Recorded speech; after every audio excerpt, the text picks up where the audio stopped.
Welcome to this executive briefing. Today, we're unpacking what is honestly an absolute anomaly in the European tech landscape.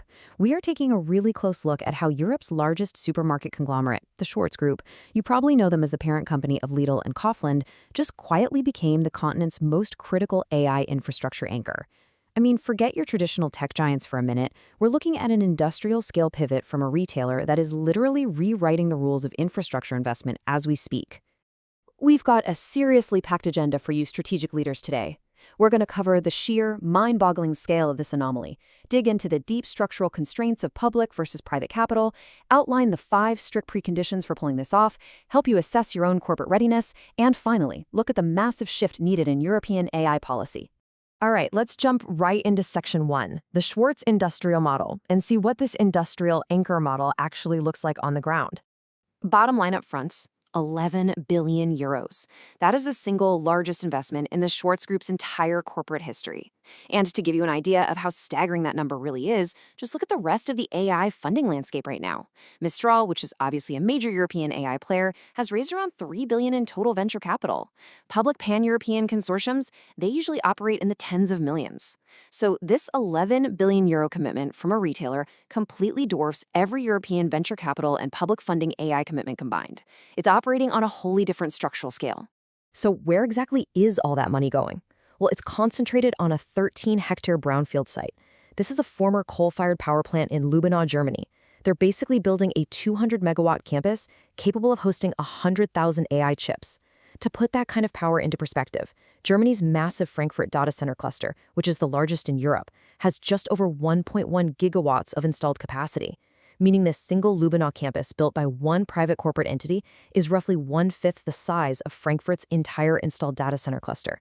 And the first phase will actually be fully operational by the end of 2027, complete with sustainable liquid cooling that sends waste heat right back into a local district network and 20,000 cubic meters of recycled concrete. But here's the thing, it doesn't stop at the concrete and servers. Beyond Lubenau, they're actively underwriting the broader AI ecosystem. They just let a 500 million euro Series E commitment into Cohere. Add that to their existing 500 million euro plus investment in LF Alpha. Beyond that, they have structurally committed to 1.5 gigawatts of contracted data center power across Germany, Austria, and Poland by 2028.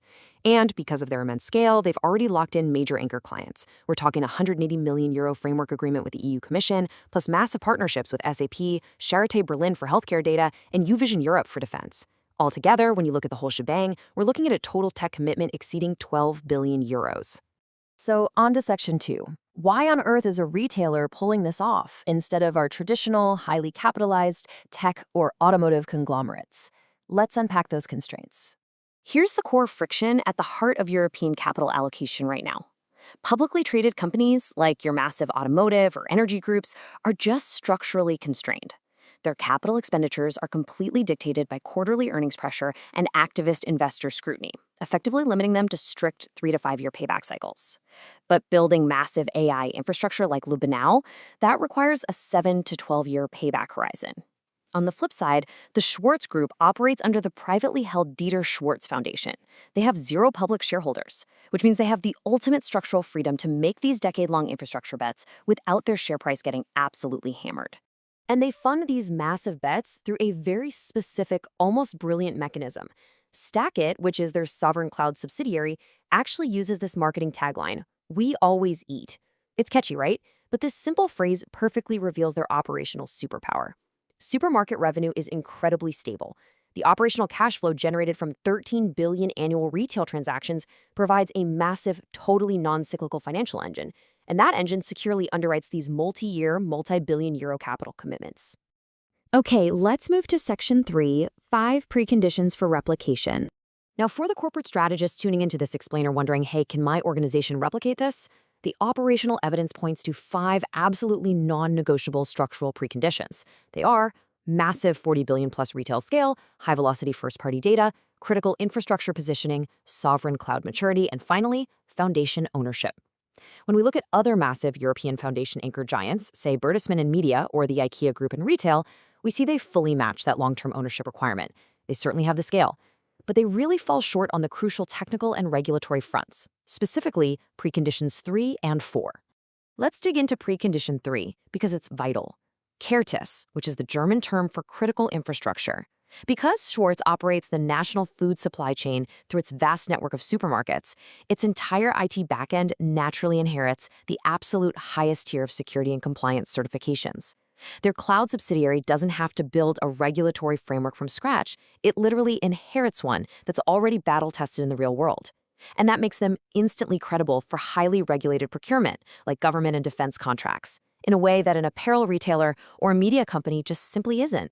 Furthermore, we have to talk about Precondition 4, sovereign cloud maturity. Their cloud subsidiary Stackit wasn't just built yesterday to try and ride the AI hype train.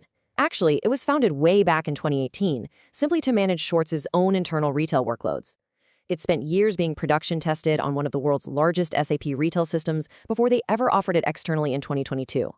This gives them a massive 7-year operational head start over literally any other European industrial conglomerate trying to spin up a sovereign cloud subsidiary today. Which brings us to Section 4, assessing corporate readiness. As a corporate leader, you need to know exactly where your organization stands today against these operational realities. I highly recommend walking your C-suite through these 5 diagnostic steps. Step 1. Do you actually have the non-cyclical cash flow to securely underwrite a decade-long infrastructure build? Step 2. Do you generate enough high-velocity internal data to create captive demand for an AI cloud from day one? Step 3. Does your core business inherently force you to maintain defense-grade critical infrastructure compliance? Step 4. Do you already have a mature, externally tested digital infrastructure subsidiary? And step 5, maybe the most important one. Will your shareholders actually allow you to absorb a massive capital expenditure without demanding an immediate return next quarter? Because if you're answering no to these questions, here is the hard, empirical reality we must face. Traditional, publicly traded automotive, energy, and financial conglomerates are structurally locked out of this specific scale of AI investment. It is not a lack of ambition at the C-level, it's a lack of structural freedom. Without massive ownership model reforms or government stake partnerships, they simply cannot credibly deploy 11 billion euros into multi-year AI infrastructure. The math just doesn't work for public shareholders. Finally, moving to Section 5, Rethinking European AI Policy. For the policymakers tuning into this explainer, this highlights an urgent, pressing need to adapt our macroeconomic strategy right now. Look, with major European AI regulatory enforcement windows opening up, specifically around August 2nd, policy needs to pivot. And it needs to pivot fast.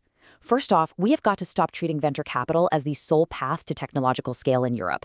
We must recognize these industrial anchor models as a totally distinct category of general-purpose AI support.